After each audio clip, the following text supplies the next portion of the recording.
there is a quiet kind of guilt many of us carry without ever giving it a name. It's the feeling that settles in when you stop helping someone, even though you know that helping them is draining you, hurting you, or pulling you into something Allah never asked you to carry. Many of us grew up believing that helping is always good. That saying no makes you selfish. That stepping back from someone's chaos means you failed them. But what if that isn't true? What if Islam does not ask you to help everyone? And what if Allah actually forbids you from helping certain people? Not to make you harsh, but to protect you, your heart, your faith, and sometimes even the person you're trying to help. The Quran sets boundaries for a reason. Not every situation deserves your support. Not every request deserves your yes. And not every person benefits from the help they demand. Because sometimes helping is not mercy, especially when it enables harm. And that's where this conversation begins, with an uncomfortable but necessary truth. There are people Allah does not want you to help, and understanding why is one of the most important forms of wisdom you will ever learn. Let's begin. The first is the person who wants your help to do wrong. One of the clearest moments Islam tells you to step back is when someone asks you to help them with something you already know is wrong. It doesn't have to be a major sin. Sometimes it's small, a lie they want you to cover, a secret they want you to keep, a favor that seems harmless but leaves a heaviness in your chest. Maybe it's a friend asking you to hide something from their family, a coworker pressuring you to bend the rules, someone asking you to speak on their behalf in a way you know isn't truthful, or wanting your support while they harm someone else. In the moment, it feels like loyalty, but Allah calls it something else. The Quran says, "Do not cooperate in sin and transgression," meaning, if helping someone requires you to step into something Allah dislikes, then helping them is no longer kindness, it becomes participation. Islam does not ask you to destroy your integrity to protect someone else's wrongdoing, and it does not reward loyalty that comes at the expense of truth. So if you have ever stepped away because something didn't feel right, you were not being cold. You were honoring a boundary Allah Himself placed. You are not responsible for carrying someone into sin. There are people you help with your hands, people you help with your heart, and there are people you help by stepping back, so you do not become part of the harm they are choosing. And that leads to the next kind of person, the one who uses your help to continue their oppression. There is another situation Allah warns us about, when someone asks for your help not to fix a problem, but to keep hurting someone else. It doesn't always look obvious. It isn't always a tyrant or a villain. Sometimes it's subtle, hidden within family relationships or friendships. Someone who wants your support while they mistreat someone at home. Someone who wants you to take their side so they can keep controlling or belittling another person. Someone who relies on your silence so their behavior is never challenged. Someone who expects you to defend them even when you know they are the one causing harm. You feel the tension, the guilt of saying no versus the guilt of helping them continue. But Allah removes that confusion clearly that He says, "Do not incline toward those who do wrong, or the fire will touch you." Meaning when you support oppression, even quietly, even indirectly, you are no longer just a witness. You become part of its weight. And Allah never asked you to carry that. Sometimes the strongest thing you can do is refuse to contribute, refuse to validate, refuse to become the tool. Being the person someone uses to make their wrongdoing easier does not make you compassionate. And stepping away from that role does not make you cruel. It makes you just, because helping someone continue their oppression doesn't save them. It pulls them deeper into it, and it pulls you down with them. There are moments in life when stepping back is not abandonment. It is obedience. It is choosing Allah over pressure, guilt, and fear. Helping someone continue their harm doesn't heal anything. It only gives them more space to hurt others. Allah, in His mercy, does not want you involved in that. Not out of harshness, but out of justice. The next is the one who drains you while refusing to change.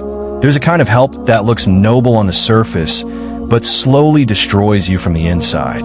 It's when someone only comes to you in crisis. Every time, you give them your energy, your time, your comfort. And every time, they return to the same behavior that is ruining their life. They cry to you. They promise this is the last time. They swear they will change. They beg for one more chance. And you keep showing up, not because they're changing, but because you cannot bear to watch someone fall apart. But here's the truth most people never say out loud. Sometimes your help is the very thing keeping them stuck. Not because you're doing something wrong, but because they have learned you will always rescue them before the consequences of their choices ever reach them. And Islam does not ask you to carry that. The Prophet said, "A believer is not stung from the same hole twice," meaning you're not meant to repeat a pattern that keeps harming you simply because your heart is soft. It takes strength to realize when your presence is no longer healing someone, but enabling them, when it is shielding them from accountability, when it is saving them from a lesson Allah is trying to teach. Sometimes stepping back is the only way a person wakes up. And stepping back does not mean you stop caring. It means you stop carrying a burden Allah never placed on your shoulders. The next is the one who pulls you away from your deen. There are people whose presence slowly changes the way you relate to Allah. Not through arguments, not through debates, but through quiet influence. You pray later around them. You lower your standards to keep them comfortable. You laugh at things you once avoided. You begin excusing behaviors you used to recognize as harmful. Not because you stop caring about Allah, but because around them, the wrong feels lighter and the right feels inconvenient. The Prophet warned us about this when he said, "A person is upon the religion of their close friend. So let each of you look at whom he befriends." This isn't about judging people. It's about understanding how influence works. The people closest to you shape your thoughts, your habits, your spiritual sensitivity, your sense of shame around sin, and your desire for good. And when someone consistently makes faith feel optional, normalizes what Allah dislikes, or pushes you toward excuses, maintaining closeness with them slowly becomes harm to your own soul. Often, you don't notice the damage until much later. You look back and realize how much lighter your worship once felt, how much more alive your heart was before that influence entered your life. So stepping back here isn't cruelty. It's self-preservation. It's protecting the part of you that whispers, "Don't lose who you were trying to become." And when you honor that whisper, Allah strengthens it. The next is the one who belittles your faith, or mocks what Allah revealed. There's a kind of harm people rarely talk about. Not physical, not emotional, but spiritual, and it happens quietly. When someone casually mocks what Allah has made sacred, when they joke about hijab, roll their eyes when you stand to pray, treat halal and haram like outdated ideas, or make you feel strange for wanting to be closer to Allah. At first, you brush it off. You tell yourself they're just joking. You try to be patient. You hope that maybe your character will inspire them. But over time, something begins to change. Not in them, but in you. Your sense of shame around sin weakens. Speaking about Allah starts to feel uncomfortable. Doing the right thing begins to feel like swimming against the current. And slowly, the environment shapes your heart, more than your intentions ever could. Allah speaks directly to this reality. When you see people mocking or denying His revelations, He tells you not to remain with them until they change the topic. He does not command hatred. He does not demand permanent relationships. He simply tells you not to stay in a space where faith is being pulled downward, because hearts are influenced, even when we believe they are strong. But here is the balance. Islam does not command distance in every situation. If someone is open, curious, or simply unaware, your patience, wisdom, and kindness may guide them, and gently leading a heart toward truth is among the most rewarding acts you can offer. Distance is for the moments, when closeness damages your own deen. Guidance is for the moments, when a heart is soft enough to receive it. Knowing the difference is part of spiritual maturity. The next is the one who asks for help in a way that harms others. There is a form of help people rarely recognize as help, the kind that flows through silence, money, convenience, and routine.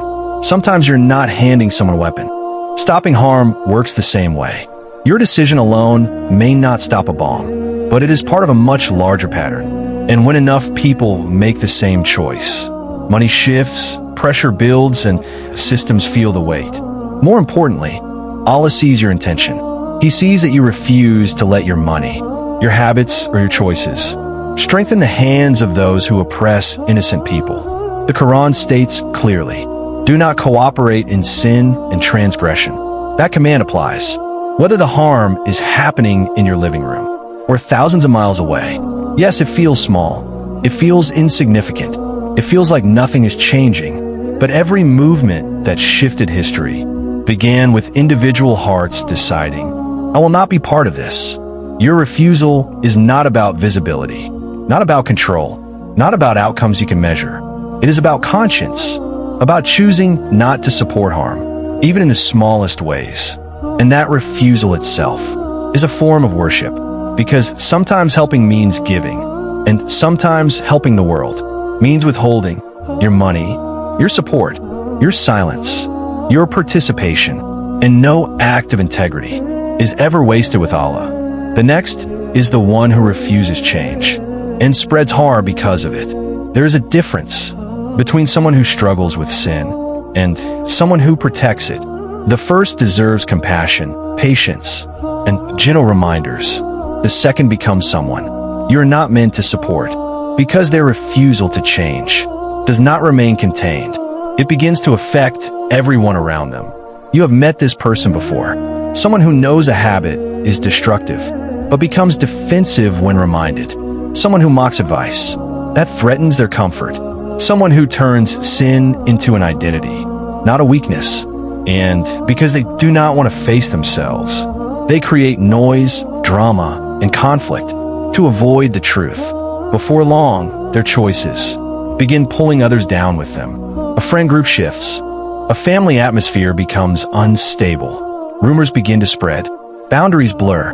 Suddenly, the person who refuses to change becomes the center of chaos. And helping them means getting pulled into the very harm they are creating. Allah warns us about people like this. Those who not only turn away from guidance, but work to pull others away with them. Not everyone who sins is dangerous, but someone who defends their wrongdoing, mocks every correction, and spreads fitna to protect their choices is not someone Islam asks you to support. You are not required to fuel their chaos. You are not responsible for protecting their ego, and you are not meant to stand beside someone who uses your loyalty to deepen the harm they cause. Guidance always remains open for anyone willing to take a step toward it. But when someone fights, every door Allah opens for them, while dragging others into their storm. Stepping back becomes wisdom, not cruelty. There is something essential to understand here. When Allah tells you not to help in certain situations, it is not a command to become cold, distant, or hard-hearted. It is a command to remain truthful, to stop enabling harm, to protect your faith, while still wishing goodness for others. The Prophet faced people who mocked him, harmed him, rejected him, and plotted against him. Yet his heart never closed. He did not support their wrongdoing, but he never stopped hoping for their guidance. He did not respond to harm with harm, and he never turned away from someone simply because they struggled. This is the balance Islam teaches. So when we say do not help, it does not mean hate them, cut them off completely, or act with superiority. It means do not participate in what harms them, harms others, or harms you, but still carry mercy, still hold good intentions, still make dua for their healing, still leave the door open if they ever choose sincerity. A Muslim has boundaries, and a Muslim has a heart. Do not step back from compassion. If this reached you today, leave a small prayer below. Ya Allah, guide me to help with wisdom. Until then, may our character reflect the gentleness of the Prophet. Assalamu alaikum wa rahmatullahi wa barakatuh.